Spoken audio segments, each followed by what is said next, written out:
We started our visit to the Lake District by flying from Santiago down to Puerto Montt, and we stayed in Puerto Varas, which is just about 20 minutes away, for 9 days waiting for the ferry to leave. But it was a beautiful, beautiful place to stay and very lush, and we enjoyed our time. And then 8 o'clock on a Friday night, we got on the Navamag ferry to sail among the fjords and channels and see virgin forests of the southernmost regions of the world and the incredible species of birds and marine life.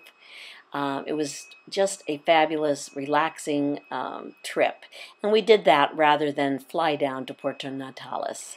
The crew gave us a welcome talk, and all along the trip they would gather us together to tell us what was coming and what we could see. And so at 1600 hours we started to traverse the Pagonian fjords and went to the Reloncaví Sound and then the Gulf of Corcovado during the night.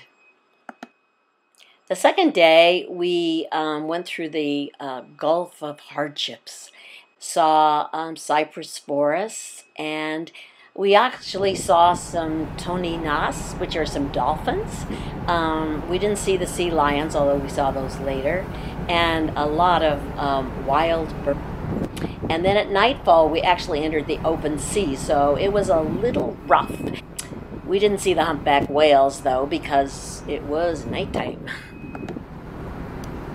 On the third day, in the morning, we sailed past fjords and started our journey through the channel, Messier Channel, which was 1,270 meters or 4,000 feet deep. It was the deepest in the region.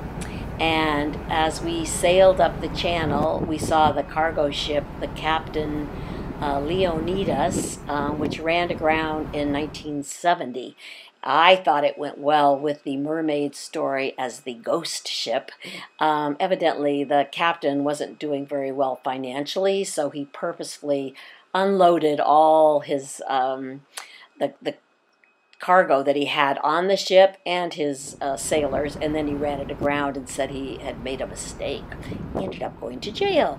And then we went through the English Narrows and arrived at Puerto Eden, which is the home to the last surviving population of the Alacalufe indigenous people in Chile.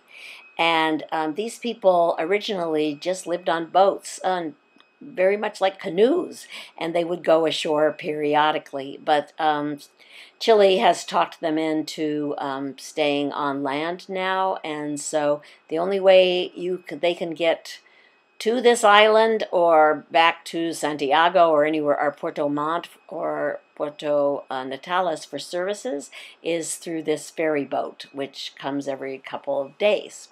And so it was really fun to see all these little boats racing out to the ferry and then seeing them unload everything. It was quite exciting.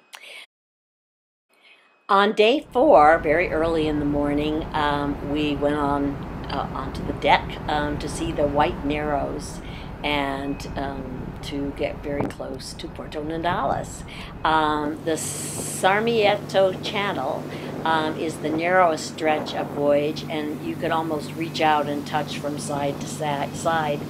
At the most, it's only 80 meters wide. And then we continued our voyage through the Sino Union before we entered the channel that led us to Puerto Natales, the final destination of our great adventure.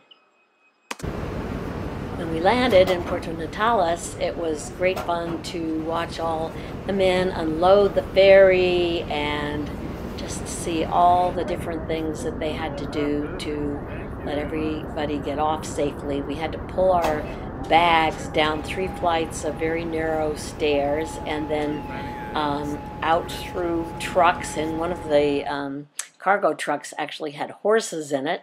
So anyway, it was fun to watch the trip end and watch everybody get off, and we said, ciao, ciao Navameg Ferry.